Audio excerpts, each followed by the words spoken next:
تو اب جب وہ پیسہ کمانے لگتے ہیں تو پھر پیرنٹس کہتے ہیں کہ دیکھیں جی ہمارا بچہ بہت کامیاب ہے، لیکن وہ یہ نہیں سوچتے کہ اس کے پیچھے شاید وہ بہت ہی ناکام انسان کو کریٹ کر رہے ہیں۔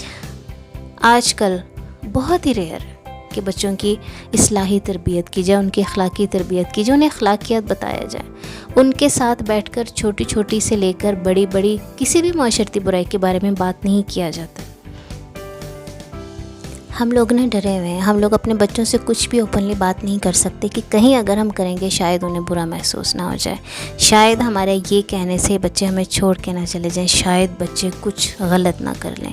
وہ بات بھی ٹھیک ہے، بچے یوزلی ہیٹ کرتے ہیں پیرنٹس کو، اور مجھے لگتا ہے کہ ایک ٹائم پہ سب کرتے ہیں اور لگتا ہے کہ یہ تو ہمارے ساتھ بہت زیادتی ہو رہی ہے، لیکن جب وہ گرون اپ ہو جاتے ہیں، جب وہ کسی مقام پر پہنچ جاتے ہیں، تب وہ یاد کرتے ہیں کہ اگر اس وقت نہ ہوا ہوتا تو شاید ہم اس مقام پر نہ ہوتے۔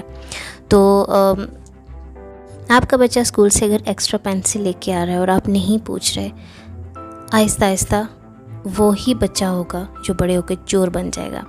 اگر ایک بچے کی کمپلینٹ آ رہی ہے کہ وہ کسی کو چھیڑتا ہے یا تنگ کرتا ہے، آپ ان کے ماں باپ سے لڑنے چلے جاتے ہو کہ ہمارا بیٹا تو ایسے ہو ہی نہیں سکتا، بھئی ہم تو سید خاندان کے، ہمارا بیٹا تو کبھی کسی بیٹی کو دیکھتا ہی نہیں ہے۔ سب لوگ چاہتے ہیں پوری فیملی، اور اس کو ایزیلی اس ٹین ایج بچے کو جیل سے چھڑوا کے لے آتے ہیں کہ نہیں آپ لوگوں نے غلط FIR درج کروائی ہے، ہمارا بیٹا ایسا نہیں ہو سکتا۔ وہی بیٹا کل کو کسی عورت کے ساتھ زیادتی کر رہا ہوتا ہے، اور پھر اس وقت پیرنٹس کو ہوش آتی ہے جب ان کے سامنے سب پروف آتے ہیں، لیکن وہ سب کچھ کھو بیٹھتے ہیں اس وقت۔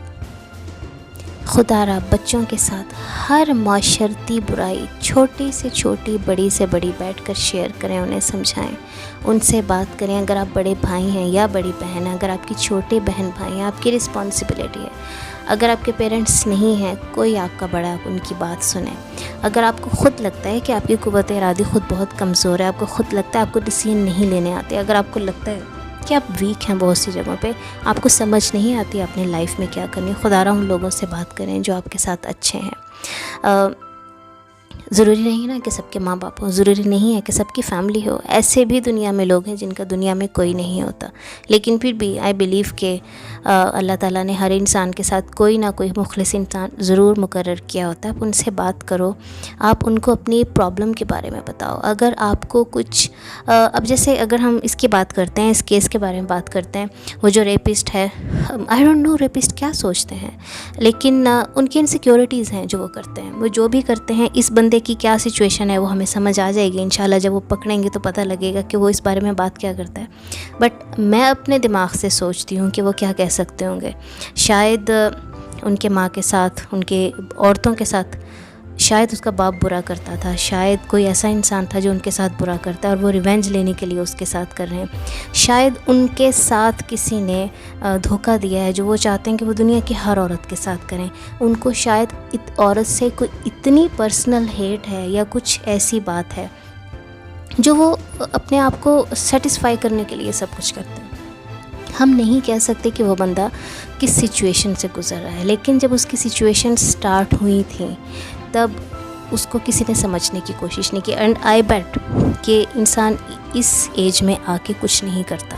جو انسان اس حد تک جاتا ہے نا، وہ بچپن سے تیار ہو رہا ہوتا ہے اس چیز کے لیے۔ چور ایک دم سے چور نہیں بنتا، وہ شروع سے تیار ہو رہا تھا، اس کے دماغ میں ایک شیطانیت ہوتی ہے کہ میں نے چوری کرنی ہے۔ میری کزن تھی، وہ کہیں پہ جاتی تھی وہ ایک نئی چیز نکال لیتی تھی، میرے دھدیال میں سے تھی۔ ایک دو دفعہ جب اس نے ایسی چیزیں نکالیں، اس کو اگنور کیا اور وہ اپنے وقت کے ساتھ ساتھ پختہ ہوتی رہی، لیکن ایک دن ایسا ہوا کہ شادی پر اس نے کسی کا پورا سیٹ اٹھا لیا اور پھر وہ پکڑی گئی۔ اب اس کی ماں کے پاس شرمندگی کے علاوہ کچھ نہیں تھا، یا جو لوگ بھی دادی اور اس کے جو لوگ بھی اس کو سپورٹ کرتے تھے، میرا خیال ہے ان کے لیے اس وقت سے بڑی ذلت کوئی نہیں تھی، لیکن اب وہ بچی بالکل پختہ ہو گئی تھی ان سب چیزوں میں، وہ ایک پروفیشنل چور بن چکی تھی، تو اب وہ چیز واپس نہیں آ سکتی تھی۔ تو میرا کہنے کا مقصد یہی ہے کہ اگر آپ کو لگتا ہے کہ آپ کا بچہ ڈفرینٹ تھاٹس کا مالک ہے. اگر آپ کا بچہ اوور سینسٹیو ہے, اگر بچہ ایکسٹرا ایموشنل ہے, اگر وہ آپ سے بہت ویئرڈ کویسچن کرتا ہے یا وہ معاشرتی برائیوں کو بہت پازیٹیولی لیتا ہے, تو of course you have to think کہ there is some thing going on, اس کے دماغ میں کچھ چل رہا ہے. تو جسٹ آسک, اس کی ہیلپ کرو. اگر آپ اس کی ہیلپ نہیں کر سکتے, سائیکیٹرسٹ کو دکھائیں.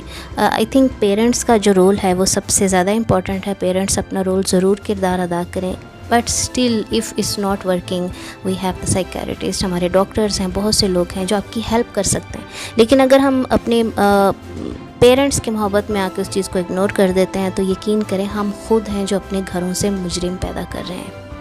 اور دوسری بڑی بات کہ ہر ملک میں کوئی نہ کوئی قانون ضرور ہونا چاہیے. ہم لوگ بات کرتے ہیں کہ مدینہ کی ریاست ہے, ہم لوگ بات کرتے ہیں اسلامی قانون نافذ ہونا چاہیے.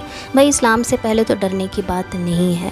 ہم لوگوں کو ویسے ہی مولویوں سے اتنی نفرت ہو گئی, ہم لوگوں کو مولویوں کے نام سے ہی خوف آتا ہے کہ یہ پتہ نہیں کیا ہو جائے گا, یہاں پہ کتنی پابندیاں لگ جائیں گی. ٹھیک ہے, کچھ چیزیں ایکسٹریم ہوتی ہیں, کچھ نہیں آتی, بٹ ایٹ لیسٹ ہم لوگوں کے مائنڈ میں یہ چیز بھی حکومت کو میڈیا سے یہ ڈالنا چاہیے کہ اسلام کے بھی کچھ پازیٹیو پہلو ہیں. اسلامی قانون کے بہت سے فائدے ہیں. دیکھیں اگر ہم لوگ گھروں میں قرآن پڑھتے ہیں نا, اگر ہم قرآن سمجھتے ہیں تو بڑی واضح چیزیں ہیں کہ ساز کا مطلب سب جانتے ہیں اور سب کو جاننا چاہیے کہ اگر آپ کے ساتھ کوئی برا کرتا ہے, ہم اس کے ساتھ برائی نہیں کر رہے, ہم اس کا بدلہ اس لیے لے رہے ہیں تاکہ دوسروں کو عبرت حاصل ہو. ایک کیس میری امی بتا رہی تھی کہ صدر ضیاء کے دور میں ایک بندے نے ایک بچے کو کڈنیپ کر دیا اور نیکسٹ ڈے اس کی لاش بوری میں بند کر کے ٹکڑے کر کے باقاعدہ اس کے گھر کے سامنے پھینک دی گئی. اس کے باپ نے جب بوری کھولی تو وہ بہت اپسیٹ ہوا, بہت پریشانی ہوئی, بہت ان کے گھر میں ماتم ہوا. بٹ کیا ہوا کہ انہوں نے وہ پکڑا گیا, وہ بندہ وہ ان کے ایریے کا ہی تھا. صدر ضیاء نے اس کو ہینگ کیا ایک چوک میں 3 دن تک, اور اس کے 10 سال تک وہاں پر کوئی بھی کڈنیپ نہیں ہوا تھا. تو کوئی بھی چیز بری نہیں ہوتی جس کا پہلو اچھا نکلتا ہو. تو پلیز یہ مت دیکھیں کہ اسلامی قانون ہے تو پتہ نہیں اب ہمارے ساتھ کیا ہوگا. کچھ نہیں ہوگا, یہ سب ہمارے اچھے کے لیے. اگر کوئی چوری کرتا ہے کائنڈلی اس کا ہاتھ کاٹ دیں گے تو وہ خود ہی اپنے اس ہاتھ کے ساتھ باہر نکلنا پسند نہیں کرے گا. کوئی بھی اپنا ہاتھ کٹوانا پسند نہیں کرتا. ہم لوگ ارطغرل غازی کو بڑے شوق سے دیکھتے ہیں, تو اس میں سے جو ہم نے جب وہ چیز اڈاپٹ کر لی ہے تو ہم اسلامی ریاست کو بھی اڈاپٹ کر لیں گے.